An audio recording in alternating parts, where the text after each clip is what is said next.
Hello everyone, I'm Jaune Rising, and this is honestly the strongest chapter of Volume 8 so far. Here's my afterthoughts chapter review of RWBY Volume 8 Chapter 7, War.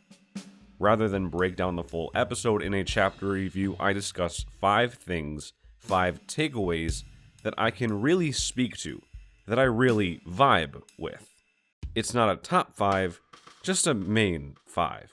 So here we go, my 5 takeaways from RWBY Volume 8, Chapter 7. Remember, spoilers. My first takeaway is that a storm is brewing. Not this storm, but a perfect storm, the kind RWBY always strives to be. The character interactions in this chapter are wonderful, and so many times in this chapter do the lines between factions blur. I've said it before, this volume is super saturated with characters, and that word would typically insinuate that the plot cannot contain all of them. But holy crap, does Chapter 7 do a fantastic job setting up characters, showing exactly what their positions between the lines are, and testing them where necessary and showing where new lines could be drawn. RWBY has a lot of characters that up until Volume 8, Chapter 7, could only be defined by surface-level single-sentence statements. The Aesops have cold-hearted Lysian loyalty to Ironwood. Team Witch is generally loyal to Salem, while Tyrion is the destruction-hungry Scorpion, Hazel is out for Ozpin, and Cinder craves power. The Happy Huntresses are all in for Mantle. Jin cares about the advancement of 100% factual knowledge and nothing else. Volume 8, Chapter 7 points out where all of these lines are, draws new ones, and thus shows where some of them are strong, or where they are fragile, or are becoming so. And with 7 chapters to go in this volume, that leaves plenty of times for those lines to buckle and break. And who's to say Volume 9 isn't an extension of that? This one chapter is doing so much heavy lifting for the future of the show. So many possibilities arise, and it's honestly bringing about a lot of hope for the heroes, or at least for me. But what exactly caused some of these lines to draw? That leads to my second takeaway. Hold up. Vibe check. I am so proud of Ren. This moment got exactly the right amount of build-up, and it paid off so well. The scene did have a kind of awkward energy to it. A great one, but an awkward energy in a funny way. There's a lot going on, and Ren is realizing that he has this power as he is using it to realize how the Aesops are flawed at their core. It comes through in the voice acting, so props to Neith Ohm for that. He did a great job. Ren's semblance evolved, and at the moment, I believe we can assume that he can still mask emotions. It would be so unfortunate if he got this at the cost of that. More than changing, he evolved. He grew as a person, so his semblance should grow and not just change. Another thought that's struck me is the Volume 8 intro looked like it was giving Ren death flags, and that's still a solid interpretation, but really it was giving death flags and teasing his new ability.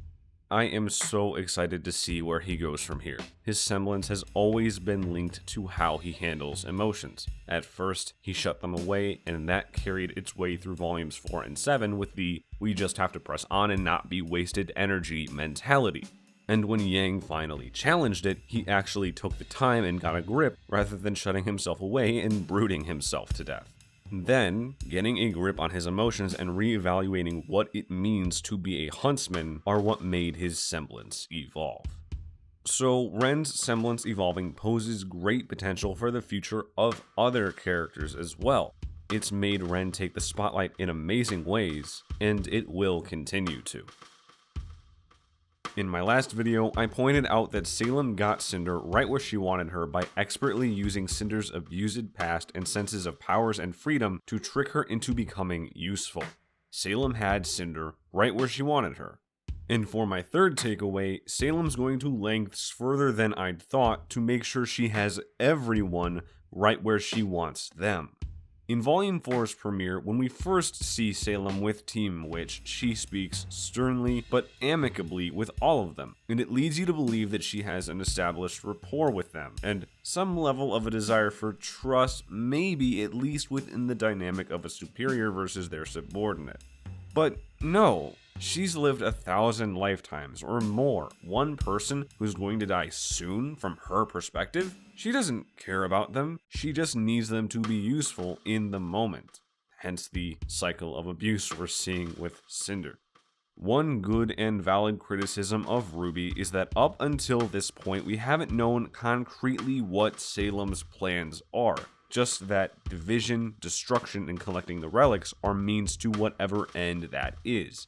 Mercury said the New World Order idea back in Volume 6, Chapter 9. Remember that scene? And now with this chapter, Hazel parrots that, and Tyrion believes Salem wants destruction of everything. Of course, Salem could want an end that perhaps only Jin could predict.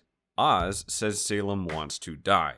And before I talk about Salem, I want to say that I believe Oz believes Salem wants to die because he does. He's lived a helpless life for as long as Salem, but he's lacked drive for lifetimes, while Salem has always been driven by her desire for destruction. I think Salem might want to die hypothetically, but she'd only rest after she's completed all her other objectives. But these are objectives which, by the way, we still do not know. Again, a valid criticism, but now the not knowing calls them into question. Hazel could start having serious doubts, and Emerald has heard both the New World Order idea and the end of it all idea. Both of them know the password to the lamp. They can get the idea that Salem's using them, and if they do activate the lamp together and a Lost Fable Part 2 happens, where Jin gives it all to them straight, time will stop, and Salem will have no means of challenging that, only forcing them to fall in line or face death once that's over. Tyrion will stay right where she wants him regardless of pretty much anything. She's his goddess, but to everyone else, it's looking to get more complicated than that. I would like to see what it would look like if Salem tried to challenge Jin. If Salem made it into the storyscape and wasn't frozen. Jin could go for eternity too, and she'd just counter all of Salem's everything just like the gods did. She is for the advancement of knowledge, for whoever asked for it. So maybe Salem loses her cool and finds that there is indeed someone she is powerless against in this day and age. Salem has everyone right where she wants them. And soon enough, they'll realize that Oz is not the only person keeping secrets for the sake of the secret war. Speaking of Oz, for my fourth takeaway, I want to say that I'm conflicted on where Yang's group's arc is going right now. As far as I'm glad they finally seem to be able to do something as the Oscar Protection Squad, Oz and Oscar are kind of making it happen with Hazel. Emerald's been influenced as well, so things are looking good. Oz? I don't know. There's a mojo going, and Jaune, Ren, and Yang might mess it up. I'd like to see Ren vibe check some people in the whale, but that's not going to go smoothly. This chapter very purposefully sets up that there are Grimm within Monstra too. A seer and a Barringle at the very least. The Hound is on his way out, so that's nice, but is a conflict with Grimm in Monstra inevitable as it seems a good thing? Salem will notice. I would assume she would have to. Even if she doesn't see them enter, the Grimm could alert her that people are inside. There's always a way. Fight scenes are a great way to move character arcs forward. So hopefully having that conflict in Monstra won't halt Hazel or Emerald from going against Salem. That's all I can hope. My final takeaway in these Afterthoughts reviews is when I look forward to the rest of the show with a thought, a prediction, a hope. It could be for the next chapter or some vague point, and before that I always check in with what I've put in this section before. Here's a graphic to sum up all 6 points so far, and I'll update it as we go. Was there an air of levity? Yes, in the best way, and I hope stuff like this continues. Now, with Chapter 7, this chapter does so much, and there's so much to look forward to. But to pick one main talking point, I believe that with every story arc converging on the floating atlas, the conflict at Mantle is going to be left aside for a couple episodes probably, only to come back with force. RWBY's group will soon fight a battle involving as many people as Penny, Watts, Cinder, and the Hound. Yang's group and the new Aesops are going to face Monstra properly, and Ironwood neglected Mantle ages ago, really hours ago in universe. But you know who hasn't forgotten about Mantle? The Happy Huntresses, and Salem. They're still fighting down there, but it just happens to be the less important battle to fight right now. The plot won't forget about it though. There may be some crazy development that says, oh, remember this thing you forgot about? Here's why that was important.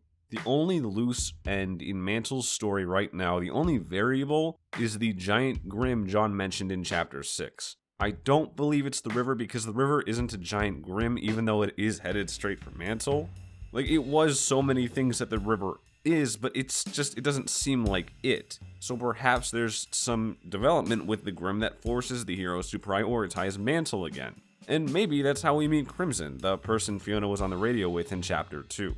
The Happy Huntresses are still down there fighting. Or at least Fiona and Joanna are, and I'm pretty sure at least one of the 4 of them will die by the volume's end.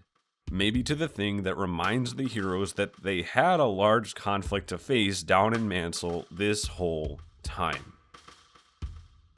Those are my 5 takeaways from RWBY Volume 8, Chapter 7, War. Everything else is just an afterthought.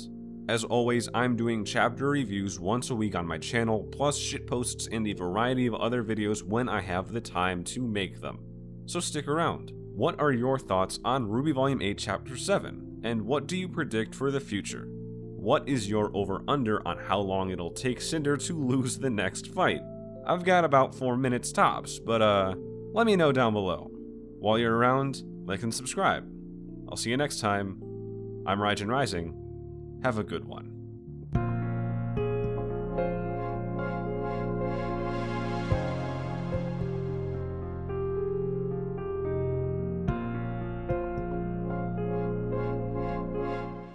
It has been said, and it shall be said again. Thank you, Klein.